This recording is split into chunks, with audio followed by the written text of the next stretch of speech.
Welcome to Her Enterprise with me, Mellissa. Hey, and me, Kelly. And it's me, Nicole. Join this group of entrepreneurial women building community and masterminding through our problems.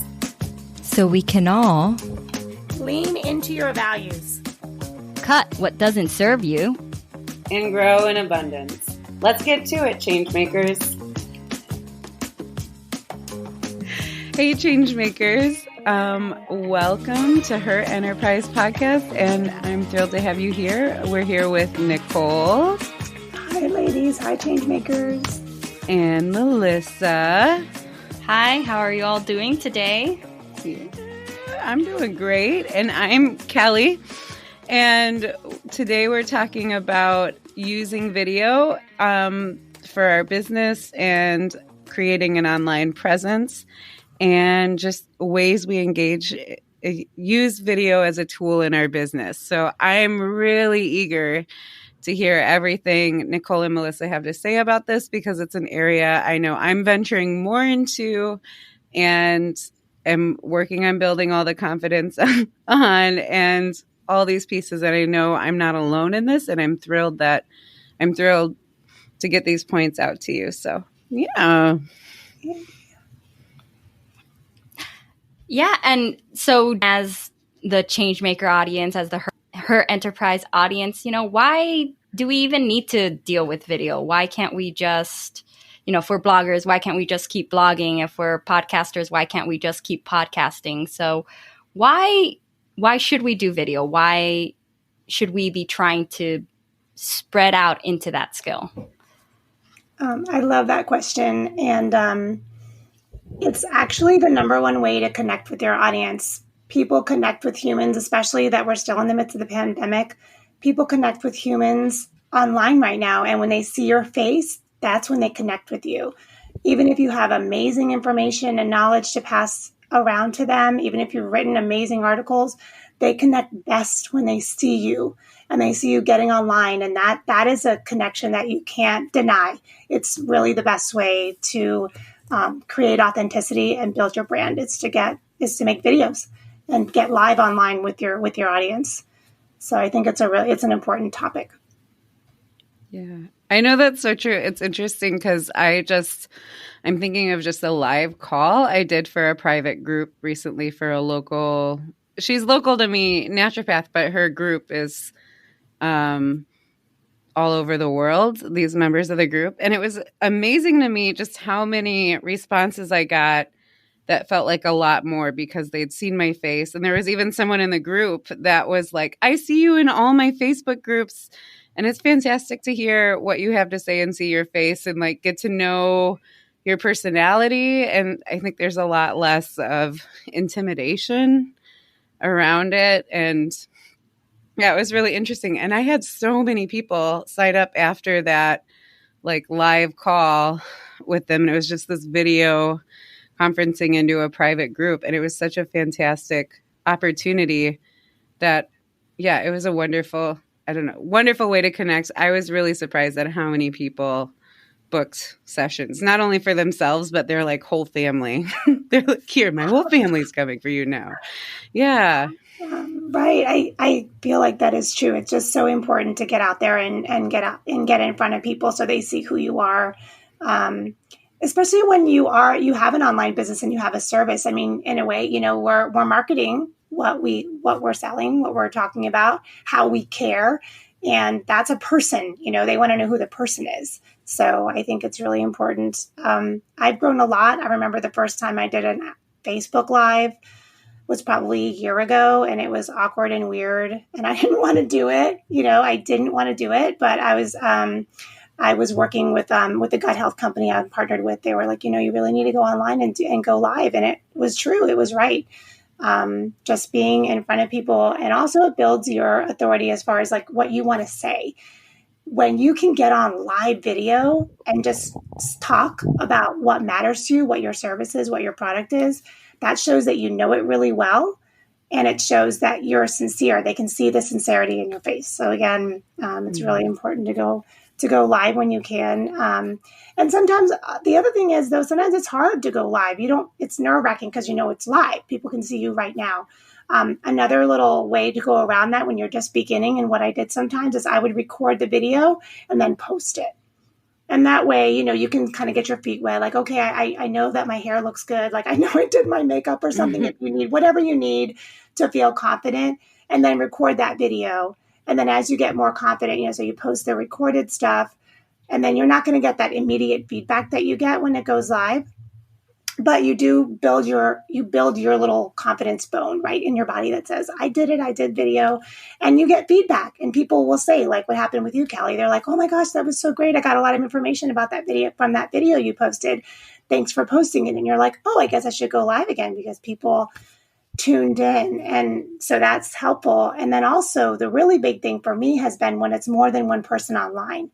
So it's one thing to scroll through, right? Because the whole idea is if you're online and you have an online business, everyone's like, stop the scroll. You got to stop the scroll. And, I don't know. I like to show up authentically and just hope that if I'm the right person, you'll stop on my message, right? But if you do want to stop the scroll, if you see two people having a conversation, someone's much more willing to listen to two people having a conversation than just one.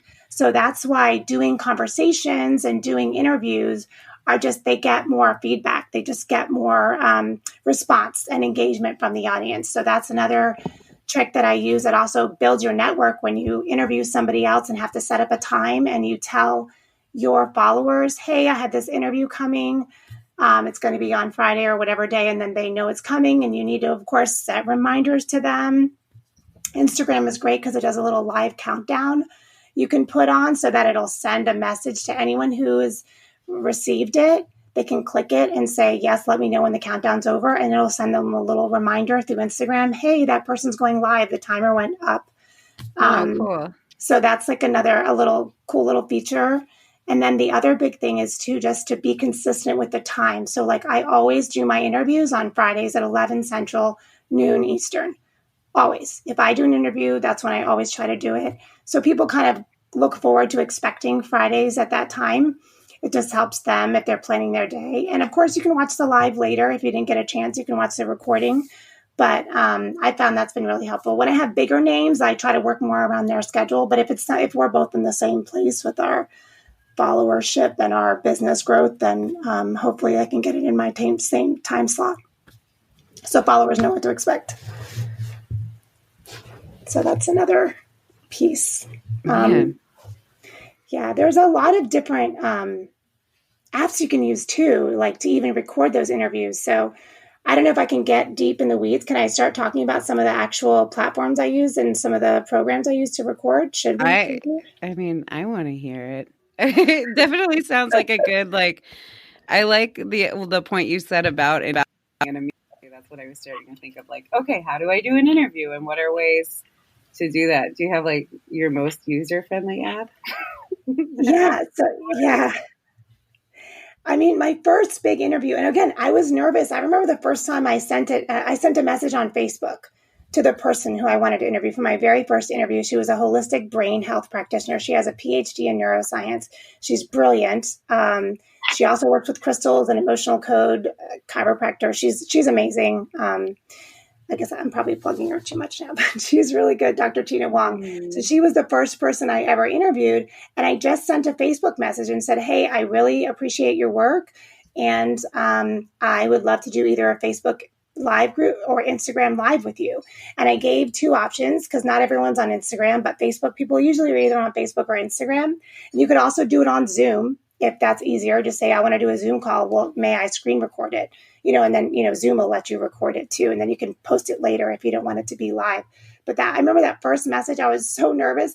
And she got back right away and said, that sounds great. I'd love to talk with your ADHD audience. Like it was so easy. I thought it was going to be hard, but I found the more I reach out to interviews, and then not only do I get my audience, which I think I've talked about this before on the podcast, but then all of her followers can get on too. If it's Instagram live, or if she's with Facebook with some of the ones I use, like Be Live or StreamYard, you post it to both places. It's on both pages, like her Facebook page and mine, or my Instagram and hers, so that all the audience members can tune in. So that's another way to build your audience and then to you get, to have this authentic conversation. I always write questions beforehand. I don't just go live and just have random conversations. For me, I'm like, I need to have questions written beforehand. I send the questions on Mondays. So they get 5 to 8 questions. I try to keep it under half an hour because it gets too long. People don't pay attention after half an hour usually. Although with Dr. Wong, we went for 55 minutes because it was just so in-depth and interesting. But at least to me and whoever was watching, right? But we actually, it's just really great to have a system. So they know I'm going to send the questions on Mondays. They'll give me back answers. So if like the interview is going the wrong way, or if I ask questions they don't really want to answer or don't fit, they'll tell me, hey, this question's kind of weird. Can we reword it like this?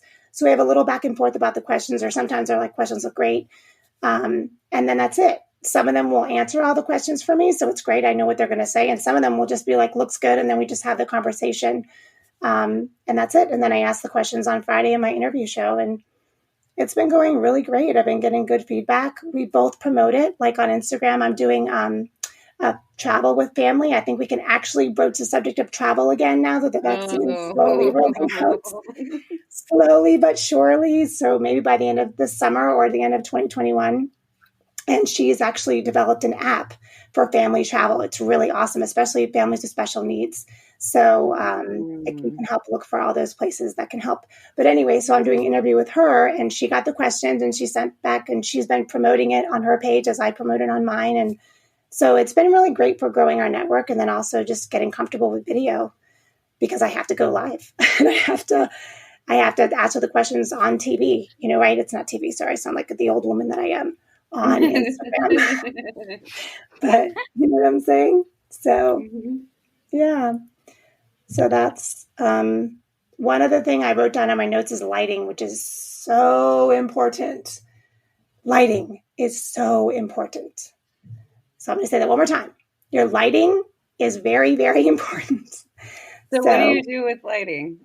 Can you unpack that a little bit? Well, then the best light is natural light. So if you can sit in front of a window, so like all my lives I do in my son's room because it has the best afternoon light. And I even timed the show around that because I didn't have my ring light at the time. And now it even looks better than my ring light. So I still just go in my son's room and do it in the afternoon. But lighting is really important because it just looks so different. And it makes you look more professional. Like if you just have like dark background, like you should have a floor light. Like as we're doing our Zoom right now, I don't have my floor light or anything set up. So it's kind of dark in the background. You don't want that. You want your backlights lighted and you want your face lit up. You want the back lit up. Look the way you want to look before you go on, like check that stuff. That's why it's hard sometimes when you're going live from like outside in the world, because you never know how it's going to look. But when you're first starting, I would try to set it up with your lighting and look professional so you can be confident and then your audience is more confident. So that was another trick. So Kelly, because there's a lot of ways to approach video and you can use it for a lot of different things. In what way are you wanting to use it? Yeah. So I think there's a couple different things. Like one, I need to revamp my personal video on my website so that to help like grow the trust factor, because if you go to my website now for cranial sacral, you'll see it's someone completely different in someone else's video.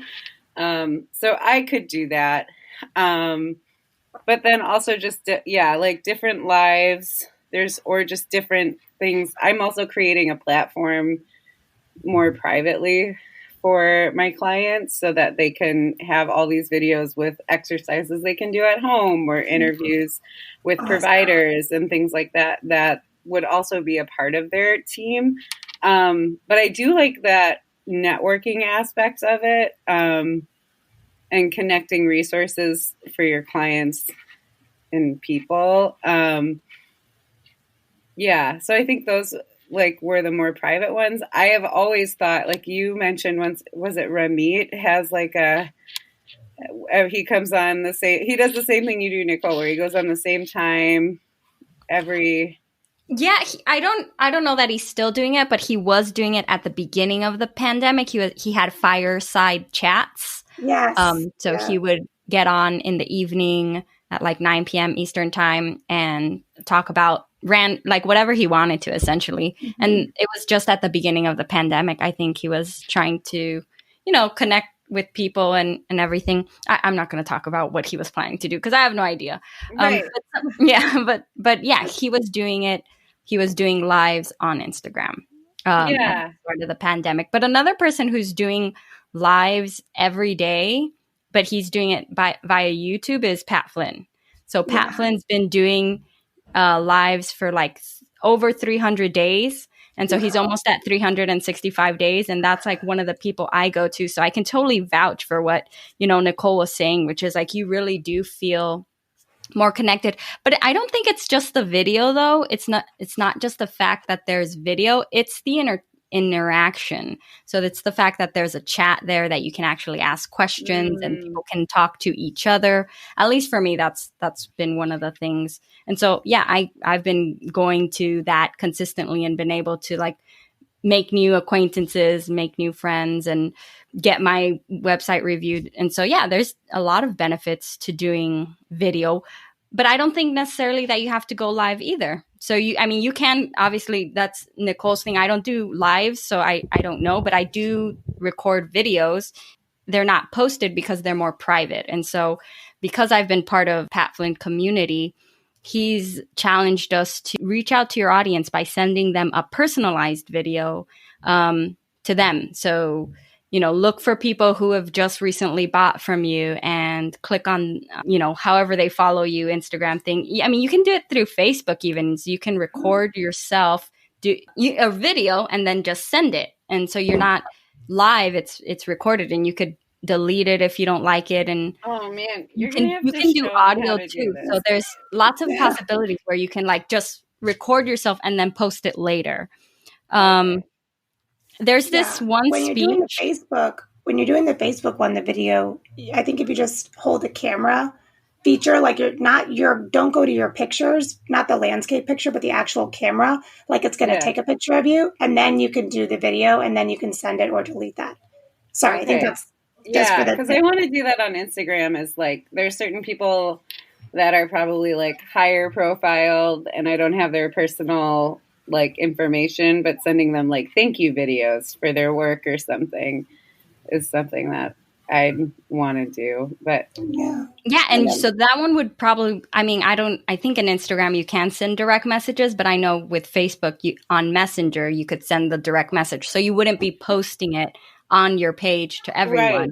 It would be a direct message, because I know in some of those probably less now, but I feel like in a lot of the social media accounts, if both people don't follow each other, you can't do private messaging. So I don't know if that's still a thing. So, but I mean, it's not a bad thing that if you're just thanking someone to record and post it on your Instagram anyways, and for lots of people to do. Well, I would say if you tag them, because in Instagram it goes through. So when you're doing Instagram, if you send a message and they're not your friend necessarily, they don't follow you, then it'll go to their general instead of your primary. So you have your primary contacts that follow you, and you follow them, and you have your general. So some people don't even look at their general. Sometimes their general is turned off.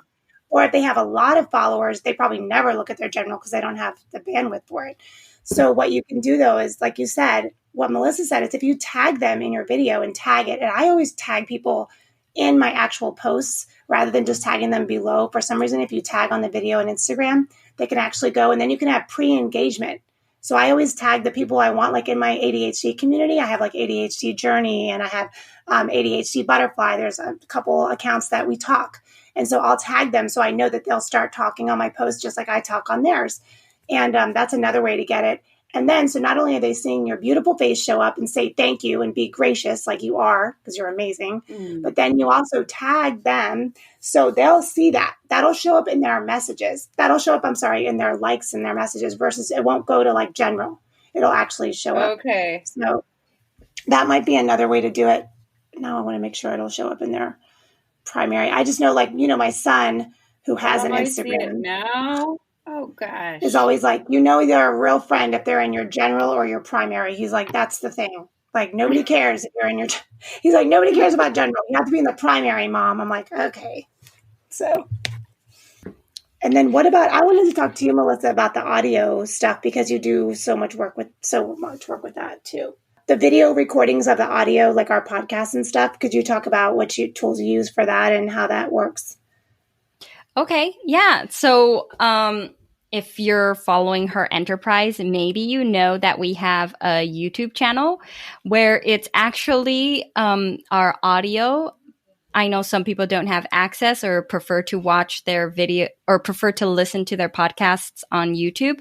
I know Paula Pant does this. If you click on her podcasts on YouTube, there's no images. It's just the audio playing along with the waveform. And so we're sharing our podcast also on YouTube, and you can find us at her enterprise on YouTube.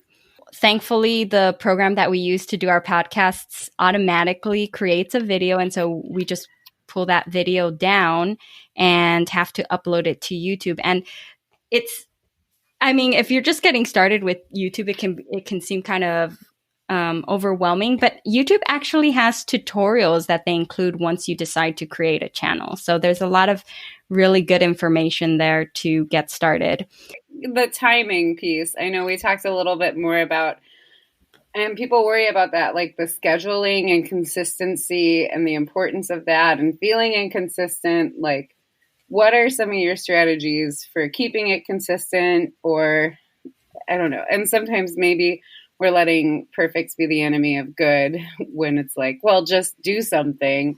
But I know you are like, you know, I call my husband Diligent Dylan, and in that way, like, you remind me of that, where you're very consistent and very like thorough in that piece. And I know a lot of people struggle with that. So like, what are some tools that you have for like your consistency and posting the videos every week or stuff like that? Yes. So if we talked about this earlier in the podcast somewhere, I think it was with you, Kelly, because you were talking about starting a separate entity with your Copper Ripple. Yeah. And having a lot of content at once kind of benefits. So when we found out that we could be posting on YouTube, we had already done a lot of episodes with our podcast. So we had at least 5 episodes already that all we needed to do was have the website create the video and then download it and then upload it and add the links and all the hashtags that we wanted to. And so that's definitely one way to be consistent. And so I'm going to repeat that, which is like, try to have more content than you're actually going to use at the beginning. And so if you're planning to post once a week, then, have 5 to 10 things recorded before your launch date. So that way you can post multiple things, or even just lessons from my podcasting, from being in Pat Flynn's podcasting course. He said also that when you launch, though, you want to post multiple things at once so that if someone comes to your site, they have more than one thing to look at. And so if they're coming and they like your podcast, your content, and then there's nothing else, then they can't really get to that point where they're become a real fan, and they might not come back then. So you want to have multiple things posted. So, if you have 5 videos, that's only like 2 weeks ahead, because you're going to try to post 3 videos all at once to make sure that people have more than one thing to look at. And so that is what I did at the beginning. And then also I was trying to actually catch up, because right now we're on episode 19, I believe. We just released with Reina. Yeah. And so our YouTube channel with the podcast there is not up to that yet. And so having the extra content, I'm not as rushed with the timeline. So having the backup content, I think, is just a really big, important thing. And then, like Nicole said, she has her consistent calendar where she gets on every Friday, and then people get used to that schedule. You can do that on YouTube too. So I go in there, and since I was trying to catch up, I was actually posting on Tuesdays and Thursdays, but it's going to get to the point where it's just going to be on Tuesdays, because that's when we normally drop our podcast episodes. Yeah, I know I schedule that part like consistently, but the only way I feel like I get it done is because I have you guys pressure. Like, I don't know. I'd feel terrible if I didn't do it consistently, and it's like my one job in the podcast is to like post that. So I need that peer pressure to kind of like help, like her enterprise is depending on me and I gotta upload. And I mean, that's more the audio side, right? Because there really isn't a lot of visuals. Right. I do make cards for the front with our, our title name. It's got a thumbnail. So that way it isn't just the little picture of our logo with the waveforms. There's the thumbnail that goes with it that shares the episode title and our pictures so people can see us and add a little bit more of that trust factor. But I also wanted to share, this is a little bit tangenting maybe, this TED Talk about your presentation, like why it's important to record yourself. And it's by Vin Giang. And I'll look for the exact, we can link it in the show notes because he has multiple TED Talks. But pretty much he says like when you're going to give any presentation, and since I'm trying to be a speaker, like that's what I'm going for, you should record yourself anytime you give a presentation. Even when you're practicing at home in front of the mirror, you should be recording yourself because you're going to learn a lot of things from that recording. You're going to learn, Nicole was saying earlier, my hair is in the right place and things like that. Like, how are you actually coming across in your appearance? And so you won't know that.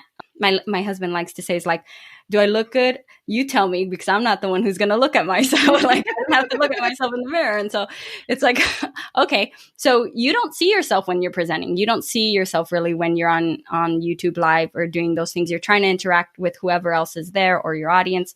And so recording yourself outside of that or while you're practicing is really important. Because you're going to see how you're actually presenting, coming across. And then you can also, I'm really going to link because he's the one who's going to teach it in more depth. But just to give you a little sampling, is he also talks about you close your eyes and you just listen, and then you actually close your ears and just watch your video, because then you're going to see like, oh, well, is my voice going up when I'm trying to show excitement, or am I inflecting in the wrong places? And you can only analyze that if you have the video, if you're doing that. So even if you're not ready to like post out into the public, like your first step can just be record yourself for you to see that. And that can be a first step that will get you to the point where then you can start posting out in public and then do live events. Because I think Nicole's right. Like doing a live is like you're showing mastery, because just showing up and you're just talking. And so I think before that is just record and then post. But before that is just record and then analyze yourself and see how you're performing, how you're presenting and coming across. It's a really great, like, actionable process too. And I think it also depends on how you're wired. Like if you love doing all the research first, or if you're just kind of a quick start and you're like, I just need to do it. Because if I think about it too much, it's just not going to happen. And so, yeah, I think I like knowing that you can remove things from the internet. I think I still sometimes think like it's there forever and I'm ruined, but that's always good. I love it. And you can use that to your advantage. Like I sometimes when I do my Toastmaster speeches, I plan them and then I record myself, or, do my actual presentation in front of people and I ask them to record me. But sometimes I don't know what I'm going to talk about. And I'm like, I need to write this speech, which you guys saw last time on Facebook. I was like, I haven't written this speech. I need to give a speech today. And what I did was I just recorded myself. I'm like, okay, this is the topic I need to talk about. And then I'm just going to record myself and see what comes out of my mouth. Yeah. And then I can go back and listen and be like, oh, I like that point and I like that point, and this point needs to go away. Yeah. That's amazing. I love that tip. Yeah, that's a really great tip, because that's really important, because then you actually have a filter versus just like blah, blah, blah, saying everything and going back and saying, why did I say that? Like that didn't fit at all. I love that. Yeah, so you can record yourself first when you're not sure what your idea is or what you want to say on that topic, and then see what comes out. And then, it's like brainstorming, but in audio and video form instead of on paper. Yeah. Or thinking out loud, especially for people who feel like they work better thinking out loud versus on paper or in writing. That's awesome. I like that. No, that's a really great idea too. I remember my student teaching days. That's a long time ago, where I was recording myself and then I had to watch it and I was like, oh, this is terrible. I'm so awful. It's so good. We learn so much. Every time we watch ourselves, though, we learn more. And every time you, like I said, you flex that skill of video. Every time you go live or make a video, you get stronger in it. You build your confidence. And then next thing you know, you're making one video a week. I go live every Wednesdays and talk about Wellness Wednesdays. We're going to talk about mental health on Wednesdays, and I'm going to give you a tip, and that's it. I did a challenge where I did one tip a day every day for October for ADHD Awareness Month. And I still get, number one, feedback on those tips. People still wish I would just come every day and say a tip. They're like, man, I really look forward to those tips. And it was a challenge for me to have to go live every day with all the kids home, the dog. It was always all these interruptions, but I did it. And so that's another good way to challenge yourself. Just say, hey, I'm going to go live 3 times this week, or I'm going to go live once this week, or I'm going to record a video and watch it, like Mellissa suggested, once this week, right? So you can feel like you accomplished something. You also are repackaging that, right? Like, isn't your son helping you repackage those for your YouTube channel? For my YouTube channel, yep. He's re-recording, kind of dropping off the October 1st. See, remember the idea of evergreen? That's a real thing. So you want to keep your content evergreen. I didn't. It was like, hey, it's October 2nd with the second tip of the day. So he has to go back and kind of drop that off. Sometimes with some of them, I didn't even do it, but he's re-recording, screen recording and dropping off the date. So I can just say tip 2 or whatever. So yeah, that's another way we can reuse it. It can just go up on the YouTube channel. It's on my website. And, eventually I'd love to do like a little mini course, like a 30-day email course where I just send the emails like once a day, 1 month to get your ADHD under control a little better. Right. Yeah, that's really good. And you just, even, without like being very specific, you just said another benefit of recording your stuff when you're talking is that you have it to use it again for something else. Like you can use it and repurpose it. And that's good. That's amazing. That solves the whole having a bunch of content when you're going to start some things. Like you have all this content already ready and it's recorded. And even if there is little issues, like you're saying, it's mostly done. It's like 90% of the way there already, even with little issues that you might need to edit. Right. And it's just a good timestamp. It's like, I mean, whether you're blogging or podcasting or whatever it is, when you put something out there and it's published, it's a nice timestamp because then you can get back and come back and be like, oh, this is how much I've grown since I started doing this thing. Right. And it's just clear and easy to see and it's apparent, So that's good. Yeah, and I love the idea, Kelly, because I know it sounds like you're talking about maybe like a membership site to go along with your clients, or I'm not sure how you're working that, but yeah, having videos for them to go back. So if they did a session with you and forgot something you said about how to do it, and they can go watch it again, that is gold. I mean, like when you work with clients and they forget, they can you're not accessible for them to like text you. You have too many clients, so they need to be able to go back, and to have that resource library is amazing. That would be awesome for them. So go make videos. There's so many times I say the same thing to like clients too. And it would save me so much time if I could just like click a button and they have it on their online portal. Yeah. I love that. Ooh. All right, ladies. Well, so great. I learned so much. I love this conversation. I always learn from both of you every time. Hey, Changemakers. Thank you so much for joining us for today's Her Enterprise episode 021, where we talk about video and how you could use it in your business. I hope you learned all the different ways that video can benefit you, whether it's personally in recording yourself just to analyze your own personal performance, or how it can help you connect with your clients better, or repurpose it so that if you're always answering that question over and over again, well, maybe you should record a video and share that instead. As such, we'd like to invite you to a 1-week challenge where we encourage you to think about those questions that you're always answering for your clients or other ways that you can connect with them, and make a video, one a week for the next week. And make sure you let us know that you're participating in this challenge by hashtagging Her Enterprise and hashtag Video Challenge. We can't wait to see what you're making. And don't forget to follow us at Her Enterprise on Instagram so that you can see the videos that Kelly, Nicole, and I make. Let's grow, let's flourish, let's rise together. The ladies from Her Enterprise are a women's collective of knowledge, inspiration, and connection. We are change makers. This is a podcast for the whole person. It is for you and your business. Let's grow, let's flourish, let's rise with Her Enterprise. Are you ready to be a change maker? Hit subscribe.